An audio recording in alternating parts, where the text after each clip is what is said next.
राम मंदिर में चोरी हो गई या फिर बिल्डिंग के अंदर किसी में आग लग गई, ये चीजें हमारे देश के अंदर चलती रहती है। बट आज ज्यादा इंटरेस्टिंग न्यूज ना बिजनेस वाले पार्ट के अंदर कि भाई GTA 6 का प्री लॉन्च हो चुका है। इधर से एप्पल के बुरे दिन चालू हो गए और इलॉन मस्क को तो इंडिया में बैन कर दिया। और ये जो RSS और इस्कॉन आर्मी और सरकारी स्कूल के ऊपर कब्जा कर रहे हैं, इन सभी के ऊपर बात करेंगे द थर्ड आई में।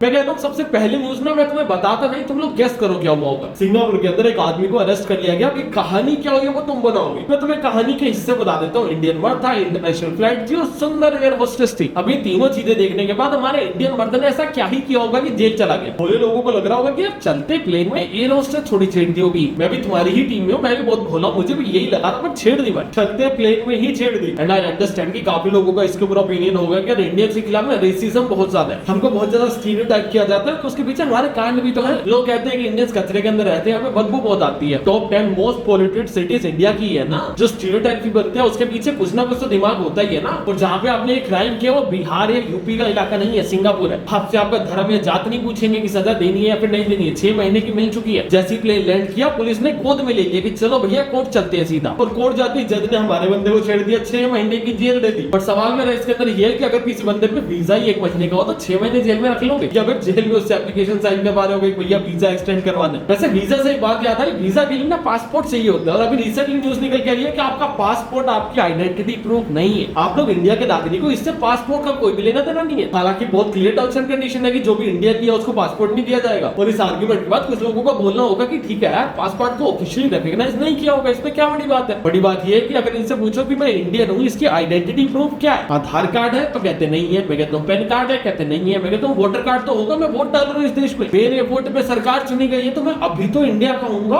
तो सरकार आगे कहती नहीं नहीं बेटा वोट डालना तो अलाउड है। अगर आपने इस देश के अंदर वोट डाला है दैट डजंट मीन कि आप इंडियन ही हो। आपका वोटर कार्ड आपकी आइडेंटिटी प्रूफ नहीं करता, आपको ऐसे इंडियन घोषित नहीं करता। अगर आप इसको थोड़ा ध्यान से देखोगे ना तो आपका पासपोर्ट आपकी आइडेंटिटी प्रूफ करता है। कल को अगर मैं किसी भी देश के अंदर जाके बोलता हूँ कि मैं इंडियन हूँ, तो मेरा पासपोर्ट ही मांगेंगे, आधार कार्ड पैन कार्ड नहीं मांगेंगे। पासपोर्ट एक लौता ऐसा डॉक्यूमेंट है जो सभी देश इशू करते हैं। यूएसए, पाकिस्तान, ऑस्ट्रेलिया, किसी के अंदर भी पैन कार्ड, आधार कार्ड, ये सेम टाइप ऑफ नेम के डॉक्यूमेंट्स नहीं होते। पासपोर्ट हर देश के अंदर कॉमन होता है, हर देश के अंदर पासपोर्ट इशू किया जाता है अगर आप लोग चाहते हो लेना तो। पर अगर आपको एक देश से दूसरे देश में जाना है तो आपके पास पासपोर्ट होना मैंडेटरी, इकलौता ऐसा डॉक्यूमेंट है जो सभी देश इशू कर रहे हैं। और उसी में हम लोग हक दे रहे हैं, हम कह रहे हैं हम तो इसको मानते ही नहीं है। तो मैं इस देश का कैसे प्रूव होगा? मैं मम्मी को समझाता रहूंगा क्या? पासपोर्ट तो सिक्योर ही होना चाहिए ना, क्योंकि पासपोर्ट इशू करवाना थोड़ा मुश्किल भी होता है। आपका बर्थ सर्टिफिकेट लगाया जाता है जिससे पता चले कि आप लोग इंडिया में पैदा हुए हो। उसके बाद पुलिस वेरिफिकेशन प्रोसेस होता है जिससे पता चले कि आप लोग जिंदा हो और वही रहते जगह बोल रहे हैं। अगर इसके बाद भी आप लोग नहीं मान रहे कि मैं इसी देश का हूं तो कैसे बनवाओगे? सरकार हर चीज के अंदर आगे बोल देती कि यार ये तो पर्टिकुलर डॉक्यूमेंट हमने निकाल रखे ना, हाँ ये आपकी नेशनलिटी प्रूव नहीं करता। मेरा सवाल ये कि क्या करता है? फिर मेरे को ये बता दो सर। आप 3-4 डॉक्यूमेंट काट देते हो, मेरे को लगता है एक आता रहेगा यही करता होगा, फिर उसके बाद 4 महीने बाद न्यूज आती है इसको भी काट दिया हमने। मुझे लगता है जिस रास्ते हम लोग जा रहे हैं ना, एंड में कुंडलियां चेक किया करेंगे कि अपनी कुंडली निकाल के दिखाओ तुम इंडिया में आए हो या नहीं। अपनी अगली न्यूज के ऊपर चलते हैं तो वो आ रही है राम मंदिर की चोरी से रिलेटेड। मैंने पिछले न्यूज में कवर किया था कि राम मंदिर के अंदर 200 करोड़ की चोरी वाली की बातें चल रही है। अभी उसके ऊपर अपडेट आया, 14 लोगों के खिलाफ FIR कर दी गई। और सबसे क्रेजी बात पता है क्या? कोई उसके अंदर काउंटर था, सिर्फ कैश गिनता होता था, किसी की छोटी सी डेजिग्नेशन थी उसका भी नाम लगा दिया। रिपोर्ट्स की अगर मानी जाए तो इतनी बड़ी चोरी हुई है। मैनेजमेंट को एक दो बार बोला गया था कि देखो चोरी हो रही है रुकवा लो। मैनेजमेंट ने उस चीज के ऊपर ध्यान देना तो बहुत दूर की बात है, जिसने बताया उसी को निकाल दिया। पर क्या आप धर्म से भी खेल सकते हो? बीजेपी का तो मेन वोटर बैंक की धर्म के नाम पे चल रहा है, तो क्या आप लोग धर्म के नाम पे खेल लोगे? और रिस्क और पॉलिटिक्स भी हटा दो यार, कईयों की आस्था जुड़ी हुई है ना उस चीज से। हम लोग रेपिटेटिवली अपने धर्म को इतना बदनाम कर रखते हैं ना कि खुद ही लूटे जा रहे हैं। सारा दिन व्हाट्सएप पे आते रहते हैं हिंदू धर्म खतरे में, हिंदू धर्म खतरे में। ऐसे लोगों से खतरे में है जिन्होंने मेरे धर्म को धंधा बना रखा ना, उनसे मेरा धर्म खतरे में था और है। और तभी जो भीड़ के अंदर जब भी हिंदू रक्षक आ जाते हैं, मैं कभी उनका सपोर्ट नहीं करता, क्योंकि मुझे पता है कि भीड़ की शक्ल नहीं होती है। और जो भीड़ कंट्रोल कर रहा होता है वो इतना समझदार होता है कि वो पूरी भीड़ का फायदा उठाता है। अभी वीडियो में आगे बढ़ने से पहले स्मार्ट एंटरप्रेन्योर्स के लिए एक काम की चीज बताता हूँ। एक सक्सेसफुल बिजनेस और एक फेल्ड बिजनेस के अंदर फर्क पता है क्या होता है? सिस्टम एंड मैनेजमेंट की कमी जो मोस्टली लोग अवॉइड कर देते हैं। और आजकल आपका काम भी कुछ ऐसे ही हो गया। इनवॉइस को एक्सेल में बना लेते हैं, क्लाइंट नोट्स को व्हाट्सएप के ऊपर छोड़ देते हैं, अकाउंट्स को किसी तीसरे सॉफ्टवेयर में मैनेज कर लेते हैं और डेडलाइंस हमेशा पीछे छूट जाती है। 4 से 5 सब्सक्रिप्शंस के अंदर पैसा भी बर्बाद हो रहा है और इतने सॉफ्टवेयर लेने की वजह से कुछ ना कुछ तो मिस हो ही जाता है। तभी मुझे एक प्लेटफॉर्म मिला जिसका नाम है ओडू, जहां पे आप लोग invoicing, accounting, project management, inventory, website सब कुछ एक ही प्लेटफॉर्म पे कर सकते हो। आपको अलग-अलग टूल्स के ऊपर जाने की कोई भी जरूरत नहीं है और ये सभी टूल्स आपस के अंदर सिंक भी हो जाते हैं। और इनकी सबसे बढ़िया बात पता है कि इनकी पहली ऐप लाइफ टाइम तक फ्री है, वो भी अनलिमिटेड होस्टिंग और कस्टमर सपोर्ट के साथ, जिसके अंदर जीरो हिडन चार्जेस है। और इनके फ्री का मतलब ये नहीं कि 4 दिनों बाद तुमसे 2000 रुपए मांग ले, इनका एक्चुअल में फ्री है, वो भी लाइफ टाइम तक। और अगर आपको इनकी सभी एप्स का एक्सेस लेना है तो सारी एप्स के आपको सिर्फ और सिर्फ 580 रुपए पर मंथ देने होंगे। और इनका ना प्रोजेक्ट मैनेजमेंट टूल बहुत अच्छा है, जहां पे टास्क को क्रिएट करो, स्टेज को सेट करो, डेडलाइन को सेट करो, और इसके अंदर आप लोग सब टास्क भी बना सकते हो। कॉम्प्लेक्स चीजों को बहुत ही इजी करके बना रखा है। और इनके कानवा व्यू के अंदर ना स्टिकी नोट्स की तरह टास्क मूव करते हैं। और इनका एक दूसरा ऑप्शन भी है जिसके अंदर सभी टास्क एक टाइमलाइन के अंदर दिख जाते हैं। और ये डैशबोर्ड सिर्फ आप तक नहीं है, इसके अंदर आप लोग अपने टीममेट्स को टैग कर सकते हो, वो लोग आपको कोई काम असाइन कर सकते हैं, आप लोग उनको काम असाइन कर सकते हो, जिससे आप लोग आपस में सिंक्ड रहो। किसी के लिए भी कोई फाइल अटैच करनी है, किसी को टास्क असाइन करना है, किसी को मीटिंग लिंक शेयर करना है, सबका सब एक ही बिल्ट इन चैट के अंदर हो जाता है। आपको कभी व्हाट्सएप, ईमेल, इनके गेम नहीं खेलने पड़ते। तो अगर तुम लोग अपना बिजनेस कर रहे हो, अगर बिजनेस करना शुरू भी कर रहे हो ना, तो मेरी मानो कि ऐसे टूल्स की अगर पहले से आदत डाल लोगे तो बाद में डालनी बहुत मुश्किल होती है। अगर पहले से आदत डाल लोगे और एक सिस्टमेटिक प्रोसेस से चलोगे ना, तो जब बिजनेस बड़ा होगा ना तो बहुत इजी होगा तुम्हें मैनेज करने में। बाकी लिंक तुम्हें डिस्क्रिप्शन और पिन कमेंट के अंदर मिल जाएगा। और अभी हम लोग वीडियो के ऊपर वापस चलते हैं, अपनी अगली न्यूज़ के ऊपर चलते हैं, और वो आ रही है खान सर की तरफ से। अगर तुम लोग सोशल मीडिया के ऊपर एक्टिव हो ना, तो एक बहुत ही प्यारा कैंपेन चल रहा है खान सर के ऊपर। और मेरे कोट पे नहीं, मेरी जुबान पे ध्यान दो, शूट करते हुए कुछ गिर गया तो हटा दिया। तो जैसे हम बात कर रहे थे खान सर के खिलाफ में कैंपेन चल रहा है, और ऐसा लग बहुत रहा है। पहले अंजना कश्यप वर्सेस खान सर हो गया था, फिर समझ आ रहा था कि जो बीजेपी के जितने भी क्रिएटर्स है खान सर के अगेंस्ट होते जा रहे हैं, क्योंकि खान सर ना बीजेपी के खिलाफ बहुत कंटेंट बना रहे हैं। फिर न्यूज आती है कि आज तक वालों ने 2 करोड़ का डेफेमेशन फाइल कर दिया। फिर खान सर की कोचिंग के बारे में अटैक हो जाता है, पहले लगता है फायरिंग हुई है, फिर बाद में पता चलता है कि फायरिंग खान सर ने करी है। और इतनी सारी चीजें रेपिटेटिवली हो जाती है, मुझे ऑलरेडी बहुत ज्यादा लग रही थी। फिर अभी क्या न्यूज निकल के आई कि अवध ओझा सर ने खान सर के खिलाफ वीडियो बना दी। और अगर तुम लोग उनकी वीडियो को जेन्युइनली देखोगे ना, तो सेंस भी बना दी। जैसे उन्होंने पता नहीं कपिल शर्मा शो या किसी शो के अंदर जाके बोल दिया था कि यार मेरे पास जो बच्चे पढ़ते हैं ना, वो लोग बर्तन मांजते हैं, वो लोग इतने गरीब है। और अवध ओझा सर का बोल रहा है कि यार जो बच्चा आईएएस की तैयारी कर रहा है ना, वो बच्चा या बच्ची ना बर्तन नहीं मांज सकती, क्योंकि उसमें इतनी बुद्धि तो होगी कि वो 10वीं 12वीं के बच्चों को कुछ ना कुछ पढ़ा दे, ट्यूशन पढ़ाना शुरू करवा दे, अगर उसको एक्चुअल में पैसे कमाने हैं तो। हमारे यहाँ एक लड़की बर्तन मांजती है, वो आईएएस की तैयारी कर रही है। सर आईएएस की तैयारी करने वाला बर्तन मांजेगा ही नहीं, और अगर वो बर्तन मांज रहा है तो उसको तैयारी नहीं करनी चाहिए। पर अगर वो बच्ची या बच्चा इतना कैपेबल नहीं है कि वो 10वीं 12वीं के बच्चों को ट्यूशन पढ़ा सकते हैं, तो आपसे पढ़ने के बाद भी कोई पास आउट थोड़ी हो जाएगा, उसका आईएएस निकल थोड़ी जाएगा, और तुम्हारा समझदार थोड़ी है। अबे आईएएस की भैया जो तैयारी कर रहा है, वो कम से कम 10th की मैथ्स पढ़ा लेगा, 10th की बायो पढ़ा लेगा कम से कम। और अगर वो 10th को नहीं पढ़ा पा रहा है, तो आईएएस की तैयारी कैसे करेगा? तो सारी बातें सिर्फ सिंपैथी लेने का गेम होता है कि मैं 200 में पढ़ा देता हूँ, 500 में पढ़ा देता हूँ, इसमें एक्चुअल में कुछ भी नहीं होता। ये आपकी मार्केटिंग स्किल है, आपका पीआर बहुत स्ट्रॉन्ग है, और इसी की वजह से आप लोग बच्चों को सालों से पागल बनाते हैं। और ऐसा एक सर ने नहीं बोला, मल्टीपल सर वीडियोस बना रहे हैं। और बैक स्टोरी क्या, ना तुम्हें पता ना मुझे पता। हम लोग क्या कर सकते हैं, सिर्फ और सिर्फ स्पेकुलेशन और वही करेंगे। पॉइंट पता है क्या, मेरे को लगता है कि बातें एकदम सही है, मार्केटिंग में चल रही है क्योंकि सारे कर रहे हैं। जो लोग वीडियो में आके बोल रहे हैं कि भैया नहीं आप तो गरीब बच्चों का नाम ले रहे हो, तुम तो राजा राजा की बातें करते हो, कैमरा के सामने आगे दूसरे पे नाम लगा रहे, अवाम में सब नंगे है। कोई भी कोचिंग इंस्टीट्यूट ऐसा नहीं है जो फेक क्लेम्स नहीं करता है। कुछ ऐसी वीडियोस में निकल के आ रही है जिसमें खान सर ने किसी को स्टेज पर बुला रखा था और फेक क्लेम कर रहे थे कि ये आदमी एक्साइटेड काम करता है, या फिर मेरे से पढ़ने के बाद इसकी नौकरी लग गई, या फिर कुछ अच्छा कर लिया लाइफ के अंदर, और वो आदमी वो नहीं करता है। हो सकता है ना करता हो सकता है झूठ बोला हो सकता है फेक भी हो,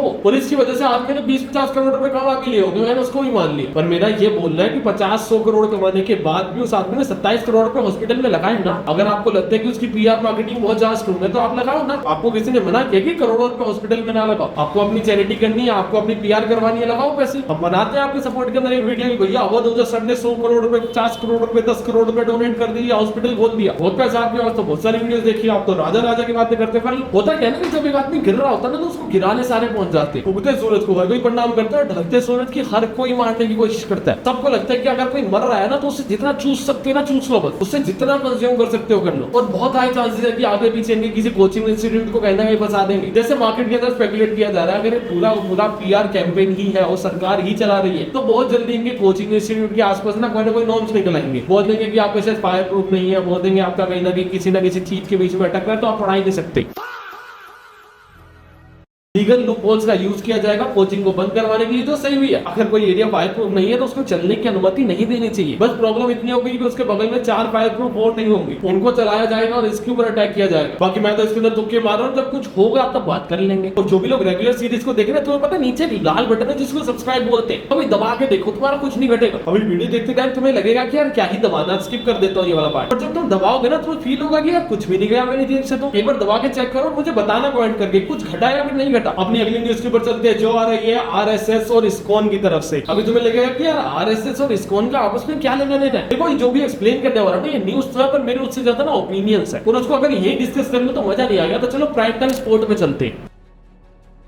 एक आरटीआई के अंदर पता चला कि मई 2022 से लेके दिसंबर 2023 तक पता कि 40 आर्मी स्कूल के अंदर से 62% आरएसएस ओन करती है। आरएसएस ओन करती है मींस बीजेपी आरएसएस एसोसिएटेड लोगों के पास गए हैं। टोटल 40 आर्मी स्कूल थे जिसके अंदर से 25 को ट्रांसफर कर दिया गया और ये चीज भी एक आरटीआई से पता चली है जिसके अंदर से 11 स्कूल टाइड अप है बीजेपी पॉलिटिशियन और ट्रस्ट से, 8 एसोसिएटेड है आरएसएस लिंक्ड ऑर्गेनाइजेशन से और 7 उसमें से एसोसिएटेड है विद्या भारती से जो आरएसएस का एजुकेशन विंग है। अभी तुम्हें लगेगा कि यार कोई आर्मी स्कूल चला रहा है इससे क्या फर्क पड़ता है, एजुकेशन तो वही दी जा रही होगी ना जो बाकी स्कूल्स में दी जाती है। पता है एक ना टर्म होती है जिसको बोलते हैं सॉफ्ट इन्फ्लुएंस। तुमने ना काफी बार देखा होगा कि काफी सारे टेररिस्ट ऑर्गेनाइजेशन ना मदरसा से ऑपरेट कर रहे होते हैं। अभी मैं ये एग्जांपल दे रहा हूं, दैट डजंट मीन मैं आरएसएस और मदरसा को कंपेयर कर रहा हूं। मैं दोनों को कंपेयर इसलिए नहीं कर रहा हूं क्योंकि मुझे आरएसएस के बारे में बहुत ज्यादा नॉलेज नहीं है कि मैं ओपिनियंस दे सकूं। मेरे को जितनी बेसिक नॉलेज है मैं सरफेस लेवल इंफॉर्मेशन लेके ही आगे बढ़ूंगा। मेरा मन है इसके ऊपर एक प्रॉपर रिसर्च करके डिटेल वीडियो लाने का जिसके अंदर बहुत टाइम लगेगा। तो वापस अपने मुद्दे के ऊपर चलते हैं। काफी जगह देखा गया ना कि मस्जिदों के अंदर थोड़ा बहुत ट्रेनिंग दी जाती है, लोगों को माइंड वॉश किया जाता है, उनको कुरान के बारे में पढ़ाया जाता है और गलत गलत पढ़ाया जाता है, उनका माइंड वॉश किया जाता है। उनको सिखाया जाता है कुर्बानी ले लो, किसी को जान से मार दो, कोई काफिर है तो उसकी जान ले लो। अभी ये चीज कभी भी ओपनली नहीं पढ़ाई जाती और अगर पढ़ाई भी जाती तो हमारे सामने नहीं आती है। क्यों? क्योंकि ये चीजों को ना सॉफ्टली इन्फ्लुएंस करके डाला जाता है। बोला जाता है नहीं नहीं अल्लाह तो यही चाहते हैं बेटा, तुम क्या करोगे वो तुम्हारी मर्जी है, अल्लाह को नसीब हो जाएगा, जन्नत नसीब हो जाएगी, फालतू बात। ऐसे क्या होता है ना कि जब भी कोई ऑर्गेनाइजेशन किसी भी माइंडसेट को ऑन करती है और उसके बाद वो किसी भी डिपार्टमेंट को लीड करती है ना, वो माइंडसेट उसमें ट्रांसफर होता ही होता है। एंड ये चीज ना प्रॉब्लमेटिक पता क्या हो जाती है, क्योंकि बच्चों को हमेशा आइडियोलॉजी से दूर रखना चाहिए। एक बच्चा अपनी आइडियोलॉजी खुद से बना लेगा ना कि उसको किस तरफ जाना है, कोई लिबरल, बीजेपी, कांग्रेस, जो भी कैटेगरी में खुद को फिट करना हो वो कर ले। पर जब भी बच्चा ग्रो कर रहा होता है ना, आप उसके दिमाग में कोई भी चीज डाल देते हैं ना, उसको फील करके बैठ जाता है। फिर उसको लगता है यही ही पूरी दुनिया और पूरी दुनिया इसी के सराउंडिंग में इवॉल्व कर रही है। जैसे मैं तुम्हें एक एग्जांपल देखता हूँ, तुम लोग ना आरएसएस के बारे में सोशल मीडिया में सर्च करो, या तुम्हें बहुत प्रो लोग मिलेंगे या फिर बहुत एंटी लोग मिलेंगे। कोई बहुत समझदार लोग होंगे जिनके पास बहुत ज्यादा ओपिनियन या फिर नॉलेज नहीं होगी और वो बोलेंगे कि आप कमेंट नहीं कर रहे। और मैंने कई बहुत समझदार लोग देखे जो आरएसएस से एफिलिएशन भी रखते हैं और वो लोग ना उसको ब्लाइंडली सपोर्ट करते हैं। जो मुझे समझ आता है कि अगर आप लोग बचपन से आरएसएस को ज्वाइन करके बैठे हो, आपने उनके स्कूल्स के अंदर पढ़ाई करी है, उनके स्पोर्ट्स एरिया के अंदर आप लोग जाके खेले हो, तो उनका कल्चर, उनकी बातें, उनका माइंडसेट आपके दिमाग के अंदर बस जाता है। और इन्हीं चीजों को सॉफ्ट इन्फ्लुएंस बोलते हैं जो आने वाली पीढ़ी को खराब करती है। अभी कोई भी लोग इस चीज से लिंक कर सकते हैं कि भैया हिंदुइज्म को तुम लोग खराब माइंडसेट कैसे बोल रहे हो। मैं हिंदुइज्म को खराब माइंडसेट नहीं बोल रहा हूँ। आरएसएस की अपनी आइडियोलॉजी और आरएसएस हिंदुइज्म को प्रमोट करती है। आरएसएस कोई धर्म नहीं है, समझ रहे हो। और अभी सॉफ्ट इन्फ्लुएंस के ऊपर बात कर ही रहे तो इस्कॉन के ऊपर चलते हैं। अभी जिसको इस्कॉन नहीं पता, कृष्ण जी के नाम से एक ऑर्गेनाइजेशन चलाई जाती है जो वर्ल्ड वाइड चल रही है। ऐसा नहीं है कि वो सिर्फ इंडिया के अंदर है, जहां तक मेरा आइडिया इंडिया से ज्यादा पॉपुलैरिटी उसकी इंडिया से बाहर है। अभी किया क्या गया कि मिड डे मील का ठेका इस्कॉन को दे दिया गया कोलकाता के अंदर 1800 सरकारी स्कूल्स का। तो इसके ऊपर तुम्हारा ओपिनियन होगा कि यार ये तो बहुत अच्छी बात है, इस्कॉन को दे दिया तो अच्छा खाना मिलना शुरू हो जाएगा। इस्कॉन तो भाई नॉन प्रॉफिट है, इस्कॉन के अंदर तो स्कैम्स नहीं होंगे, हर बच्चे को प्रसाद दिया जाएगा। और सरकार क्या करती है, पर पर्सन पर डे ना मिड डे मील का एक बजट अलॉट करती है। और यूपी, बिहार, कोलकाता जैसे एरियाज के अंदर वो 6.5 से लेके 7 रुपए के बीच में होता है। और उस बजट को बढ़ा के अभी 10 रुपए भी कर दिया गया। तुमको ये चीज भी बहुत अच्छी लगेगी और ये चीजें जनरली अच्छी है, पर इसको दूसरे लेंस से भी देखो ना। एक ऐसा एरिया जिसका कल्चर में ही नॉनवेज है, तुम लोगों ने उसके मिड डे मील का पूरा ठेका एक धार्मिक ऑर्गेनाइजेशन को दे दिया। तुम्हें लगता है वो नॉनवेज सर्व करेंगे, पनीर और राजमा भी रिपीट करेंगे ना ये लोग तो। और ऐसा भी नहीं है ना कि 1800 स्कूलों के अंदर सिर्फ और सिर्फ हिंदू के बच्चे पढ़ रहे हैं, मुस्लिम, सिख, क्रिश्चियन सभी होंगे ना। तो अगर हिंदू के भी पढ़ रहे हैं तो उनकी भी कोई फूड प्रेफरेंस होगी ना। अगर सिर्फ और सिर्फ रिकमेंडेड न्यूट्रिशन चार्ट देखा जाए तो एक दिन अंडा मिलना चाहिए, एक दिन चिकन मिलना चाहिए, तो मैंडेटरी है ना बच्चों के लिए कि इतना प्रोटीन रिक्वायरमेंट तो इनकी कम से कम पूरी होनी ही चाहिए। आप लोग वेज हो, नॉन वेज हो, आपका पर्सनल है। मैं भी वेजिटेरियन हूँ भाई, हम लोग अंडे वंडे खा लेता हूँ, पर उसके अलावा कुछ नहीं। बट जस्ट बिकॉज मैं अवेयर हूँ तो मैं दूसरों को उनकी तरह से जीने का हक भी तो देना चाहता हूँ ना। एंड एज अवेयर सिटीजन आपको भी यही करना चाहिए। जिस जगह का जैसा कल्चर है वहाँ पे नॉन वेज बहुत ज्यादा खाया जाता है। अगर आप लोग इस वीडियो को नॉर्थ इंडिया से देख रहे हो, आप लोग रिलेट ही नहीं करोगे, आपको लगेगा यार ये तो बढ़िया है ना,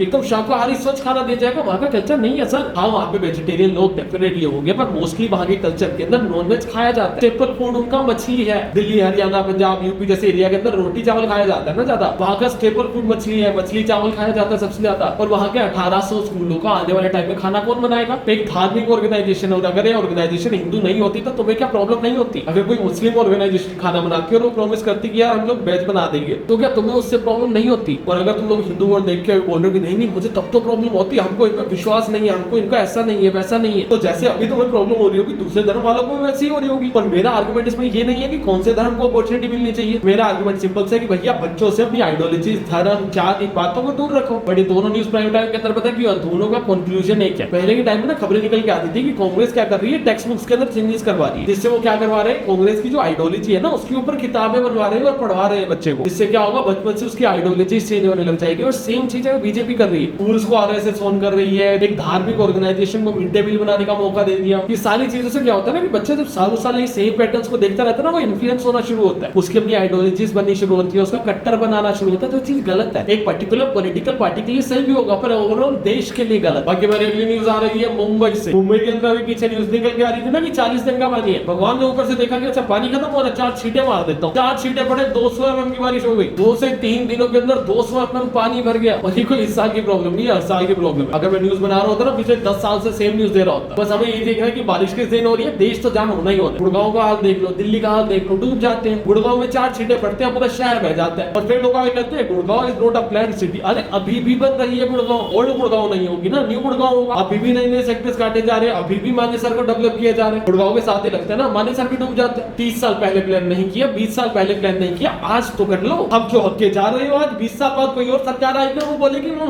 Gurgaon is not a planned city. तो करो ना, मेरा काम है मेरे से करवा लो, आपका काम है आप कर दो यार। और अगर नहीं करवा पा रहे हो तो बोर्ड लगवा दो मेरे घर के बाहर से, जब भी 4 बूंदे पड़ेगी उसको लेके निकल लूंगा। मैं मजाक से हट के बोल रहा हूँ, मुंबई की न्यूज बहुत आती है, मुझे नहीं पता मुंबई में एक्चुअली में कितना पानी जाम हो रहा है। मैं दिल्ली गुड़गांव का तो देखता हूँ ना, लिटरली बारिश के बाद ना बोट चल सकती है। अगर ऊपर ओला की कोई टीम से देखा रहा ना भाई, बोट की सर्विस लॉन्च करो बारिश में। और ऐसा नहीं है कि सारी चीजें सही करने के लिए इनके पास पैसा नहीं है। मुंबई की जो म्युनिसिपैलिटी बीएमसी है ना, इनका बजट ऑलमोस्ट 81,000 करोड़ रुपीस का होता है। पूरे देश के सबसे अमीर सिविक बॉडी है ये। और इतना पैसा होने के बाद इनकी जो सड़कें स्पेस टेक्नोलॉजी से बनी है ना, 4 बूंदों के अंदर गायब होती है। मैं मजाक से हट के बोल रहा हूँ, गुड़गांव के अंदर आधा घंटा बारिश हो जाए ना तेज, आधे घंटे बाद आपको सड़क ढूंढनी पड़ती है, आपको पत्थर मार के चेक करना पड़ता है कि पानी कितना नीचे तक है। क्योंकि सिर्फ इतना नहीं होता कि जितना पानी ऊपर से आ रहा है उतना ही बरस रहा है। जैसे हमारे सीवर लाइन को पता चलता है कि अच्छा ऊपर पानी इकट्ठा हो रहा है, मैं भी बैक मार जाता हूँ। और उसके बाद ये चीजें न्यूज नहीं बनती जब तक इसके अंदर कोई मर नहीं जाता। पिछले साल भी दिल्ली गुड़गांव में ये चीज हुई थी, बारिश बहुत ज्यादा हुई थी, एक ऑटो वाले का ऑटो पलट गया, वो नीचे दब के मर गया पानी में। और फिर इस चीज की न्यूज बना दी गई, फिर बोल दिया गया कि भैया Gurgaon is not a planned city. और इस साल भी होगा, कोई ना कोई मरेगा। होप नहीं कर रहा हूँ कि मरे, मैं चाहता हूँ कोई ना मरे, पर कोई ना कोई मरेगा यार। इतना गंद मचा रखा है शहर के अंदर। हो सकता है मुंबई में भी हादसा हो। मुंबई के अंदर जिस जगह पे चीज रिकॉर्ड करी जा रही थी ना, एक बंदा मैन होल में गिर गया। रिपोर्टर सवाल पूछ रहा था, 36 शूटिंग में एक आदमी पीछे गिर गया।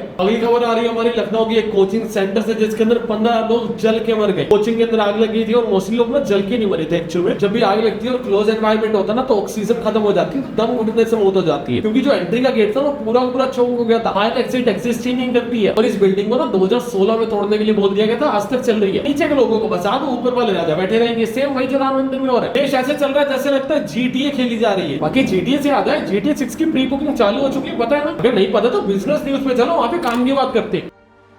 GTA 6 की प्री बुकिंग चालू हो चुकी है और इंडिया के अंदर सेकंड चीपेस्ट रेट के ऊपर अवेलेबल है। सबसे ज्यादा सस्ती गेम बिक रही है जापान के अंदर, उसके बाद बिक रही है इंडिया के अंदर, उसके बाद आता है USA, कनाडा, ऑस्ट्रेलिया और यूके। इनिशियली अगर आप लोग देखोगे ना, आप देखोगे यार इंडिया के अंदर सस्ता है, इसलिए कोई भी सामान बिकता है क्योंकि यहाँ पे बहुत सारे लोग हैं, तो गरीब भी है, बहुत सारे भी है, तो यहाँ पे सब्सक्रिप्शन सस्ते रखे जाते हैं। नेटफ्लिक्स का भी सस्ता है, प्राइम का भी सस्ता है, क्योंकि गेम बनाने के लिए जो खर्चा करना था भाई अभी वो तो कर दिया। अभी जिन लोगों के पास ज्यादा कैपेसिटी है पैसे देने की, उनसे ज्यादा ले लेते हैं, जिनके पास कम कैपेसिटी है उनसे कम ले लेते हैं। जितने लोगों को बेच पाते हैं बेच देते हैं। और हर किसी को लगता है कि प्राइस को इसी माइंडसेट से ही सेट किया जाता है। पर जापान के अंदर इंडिया से कम प्राइस क्यों रखा गया, ये अभी भी एक मिस्ट्री है। इसके ऊपर मैं कुछ स्पेकुलेशन देख रहा था कि जापान के अंदर इंडिया से कम प्राइस इसलिए रखा गया क्योंकि इंडिया टैक्सेस ज्यादा लगाता है। जापान ने गेम के ऊपर 10% का टैक्स लगा रखे और इंडिया में 18% का लगा रखा है। पर जब मैं इस चीज को चेक कर रहा था, हाँ ये बात एकदम बिल्कुल सही है। पर टैक्सेस लगाने से पहले भी अगर आप लोग प्राइस को कंपेयर करोगे तो वो कुछ ऐसे निकल के आते हैं। तो जापान के अंदर एक गेम मिल रही है बिना टैक्सेस के 5,200 रुपए की, और इंडिया के अंदर एक गेम मिल रही है बिना टैक्सेस के सिर्फ और सिर्फ 5,000 रुपए की। उसके ऊपर 18% का GST लग जाता है, फिर 6,000 में आ जाती है। एक स्पेशल एडिशन है वो थोड़ा महंगा मिल जाता है। तो अगर टैक्सेस की बात कर ही रहे हैं तो जो 5 कंट्रीज की बात करिए, इसमें सबसे ज्यादा टैक्स लगता है यूके के अंदर। यूके के अंदर 20% टैक्स लगाया जाता है। उसके बाद आ जाता है इंडिया,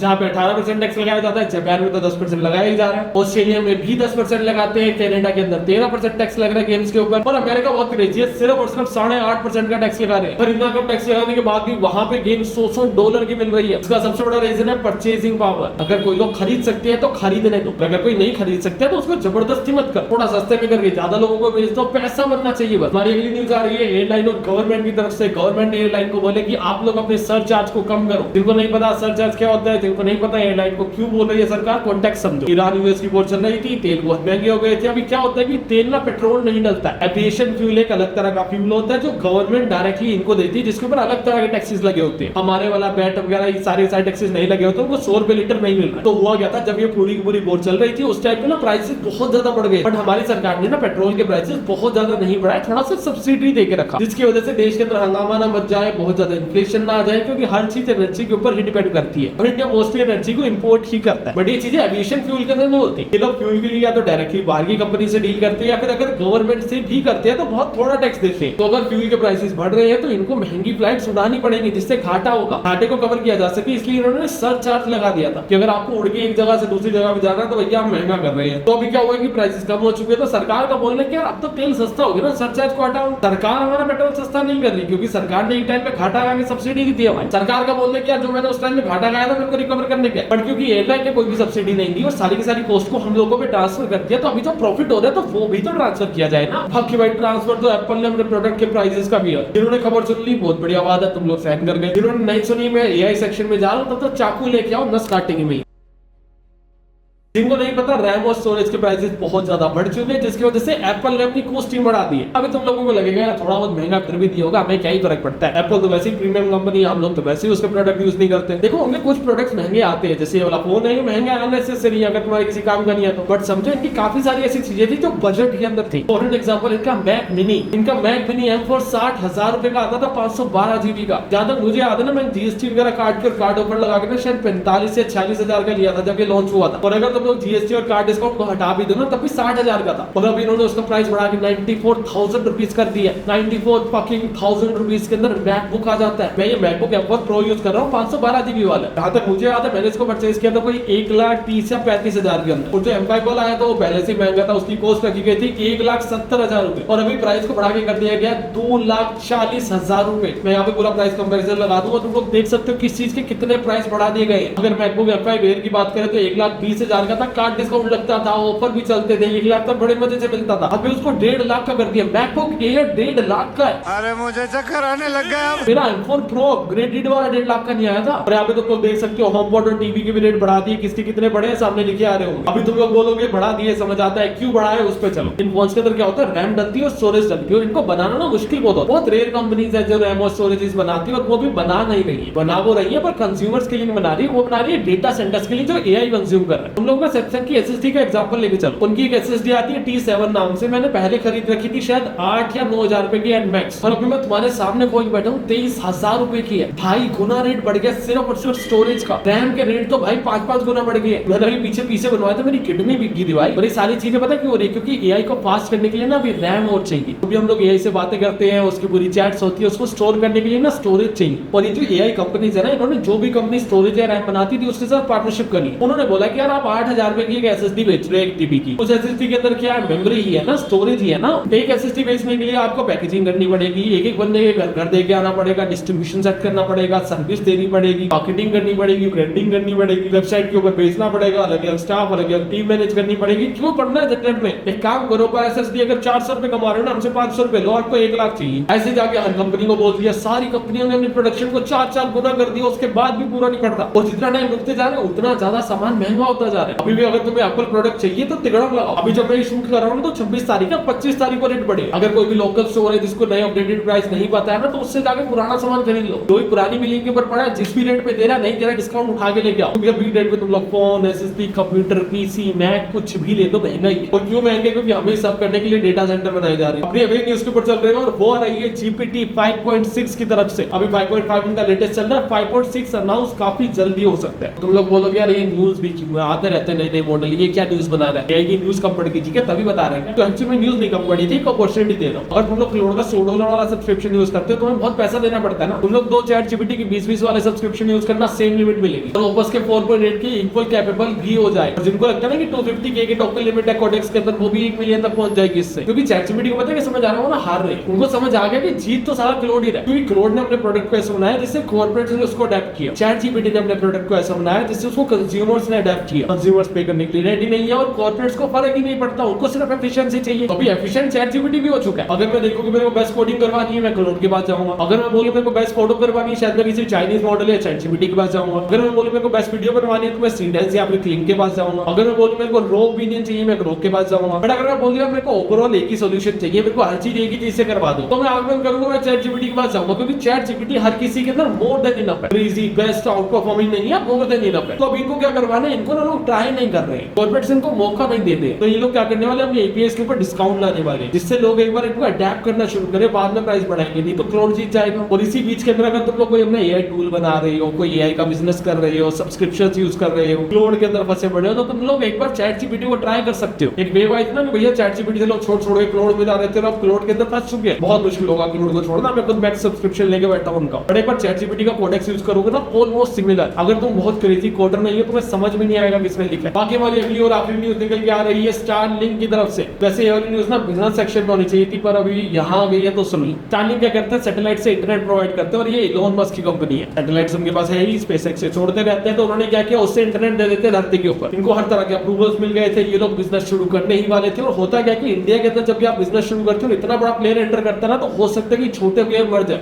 जैसे पहले जियो ने एंटर किया था तो एयरटेल मर गया, वोडाफोन मर गया, बट उससे क्या हुआ, सरकार को ज्यादा फर्क नहीं पड़ा, क्योंकि जो जीता वो भी इंडियन ही कंपनी है। जियो जीत गया, हेल्दी कंपटीशन, जिसमें जितना अच्छा पैसा, जितनी बढ़िया स्ट्रेटेजी, वो जीत जाएगा। पर यही चीज अगर स्टारलिंक आगे करेगा तो क्या होगा, सारा पैसा बाहर जाएगा। तो लोगों को लग रहा है कि शायद इस रीजन से ना अभी स्टारलिंक को अप्रूवल्स नहीं दे रहे, पहले इन्होंने हाँ कर दिया था, अभी मना कर रहे हैं। स्टारलिंक के ऊपर सरकार को शक होना शुरू हुआ। ईरान यूएस की वॉर के अंदर, ईरान के अंदर ना ब्लैकआउट हो गया था। पहले ईरान के अंदर सिविल वॉर चल रही थी, प्रोटेस्ट चल रहे थे, तो सरकार ने क्या किया था, सारे इंटरनेट को शट डाउन कर दिया था, जिससे क्या हो कि ईरान के अंदर क्या चल रहा है वो क्लिप्स बाहर निकल के ना आए। पर फिर भी सारी क्लिप्स बाहर निकल के आई, और जब पूछा गया कि अरे बाहर निकल के आ कैसे नहीं है, तो लोगों को पता चला कि स्टारलिंक ने फ्री इंटरनेट प्रोवाइड कर दिया। यूएस ने स्टारलिंक को बोला है कि अपनी सैटेलाइट्स को ईरान के ऊपर ले जाओ और वहां के लोगों को फ्री में इंटरनेट दे दो। तो अगर कल को इंडिया के अंदर कहीं पे पावर कट करने की या फिर इंटरनेट करने की जरूरत पड़ती है, या फिर हमारी नेशनल सिक्योरिटी, तुम लोग बोलो अच्छा मोदी बुरा मोदी, हमारी मर्जी, हमारे देश के ऊपर बात कर रहा हूँ मैं, किसी सरकार की बात नहीं कर रहा हूँ। अभी अगर हमारे देश के अंदर कभी इंटरनेट कट करने की जरूरत पड़ती है, तो क्या यूएस से इस चीज को कंट्रोल कर सकते हैं या फिर नहीं कर सकता, यही सबसे बड़ा सवाल है। कल को तो तुम लोग स्टारलिंक से फ्री इंटरनेट दे दोगे, ज्यादा सैटेलाइट को हमारे एरिया के अंदर ले आओगे, फिर हम लोग क्या करेंगे, हमारे देश से कंट्रोल लूज हो जाएगा ना। इसलिए सरकार ने उनके एक्सेस को ही डिनाई कर दिया, होल्ड कर रखा। बाकी आज की वीडियो के लिए इतना ही। जाने से पहले ऑडियो को चेकआउट करना बिल्कुल मत भूलना, लिंक तुम्हें डिस्क्रिप्शन और पिन कमेंट के अंदर मिल जाएगा। मैं तुमसे मिलता हूँ अगली वीडियो में, तब तक के लिए बाय।